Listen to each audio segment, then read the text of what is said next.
Thomas Soto. La morale de l'info, Raphaël Antoven. Bonjour Raphaël. Bonjour Thomas. Emmanuel Macron, François Fillon, Marine Le Pen, aucun des candidats ou presque n'échappe au rite du salon de l'agriculture. Pourquoi une telle étape obligée ? Pourquoi est-il impensable qu'un politique en campagne, à l'exception de Jean-Luc Mélenchon, refuse de visiter la première ferme de À France ? l'exception de Mélenchon, vous avez raison. Mais écoutez, au-delà des enjeux économiques et du débat sur les moyens de sortir les agriculteurs du marasme, un débat important, c'est un label que les postulants sont venus chercher. Un label, comme le fromage, comme Oui, comme un les bons label, produits. une étiquette, un certificat, si vous voulez. Un certificat qui séduise les lecteurs, comme la traçabilité des produits rassure le consommateur. Mais de quoi est-ce le certificat ? D'authenticité.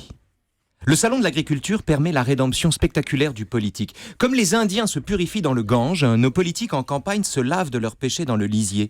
La paille, le lait encore chaud et l'eau bénite du vin bio.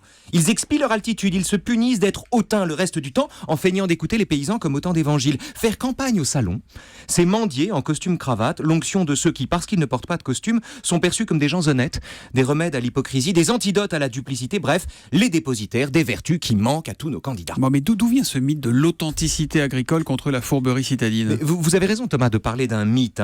C'est Jean-Jacques Rousseau qui lui donne le jour en opposant, au début de son second discours, tous les livres qui sont menteurs à, dit-il, la nature qui ne ment jamais. Qu'est-ce que ça veut dire exactement, la nature ne ment jamais ? Eh bien, ça veut dire dans les termes de Rousseau que, citation, « tout est bien sortant des mains de la nature et tout dégénère dans les mains de l'homme ». Mhm. Au début, l'homme n'est ni bon ni mauvais, il est innocent. Aucun calcul n'assèche son cœur. L'amour de soi n'est pas encore souillé par l'égoïsme. Et puis pour son malheur, la ville et la société s'emparent de l'homme. L'amour propre remplace l'amour de soi. L'hypocrisie succède à la sincérité. Les faux semblants de la politesse remplacent les élans vrais de la franchise. En un mot, dit Rousseau, le paraître a pris le pouvoir sur l'être. Et de la nature en nous ne reste alors que la pitié, la candeur des enfants et, dit-il, la sagesse rustique du laboureur qui nous guérit des courtisans et de leurs dorures. Bon, c'est bien beau tout ça, mais est-ce qu'il n'est pas contradictoire de célébrer la franchise et la sagesse paysanne tout en prenant la pause devant les caméras ? Parce que c'est ça aussi que vous recherchez les candidats. Ah, évidemment, bien sûr. Il n'y a pas plus d'authenticité au salon de l'agriculture que dans n'importe quelle Il y a un vitrine, concours Thomas. absurde de celui qui reste le plus longtemps chaque année. Ça On est devient d'accord, grotesque. et c'est Ouais. précisément ça. Il n'y a aucune authenticité là-dedans. Il n'y a que la contrefaçon de l'authenticité. Comme le garçon de café sartrien joue au garçon de café. Au salon de l'agriculture, l'agriculteur se déguise en l'idée que le Parisien se fait de l'agriculteur. Le politique joue à l'homme simple ou à l'idée qu'il s'en fait. L'homme simple qui célèbre les vraies valeurs. Et le citadin joue à caresser les animaux qu'il mange ensuite.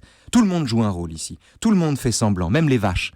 Le salon n'est pas un reflet de l'agriculture, c'est l'agriculture mise en reflet. Et la morale de l'info ? Le salon de l'agriculture, c'est la société du spectacle en mode authentique.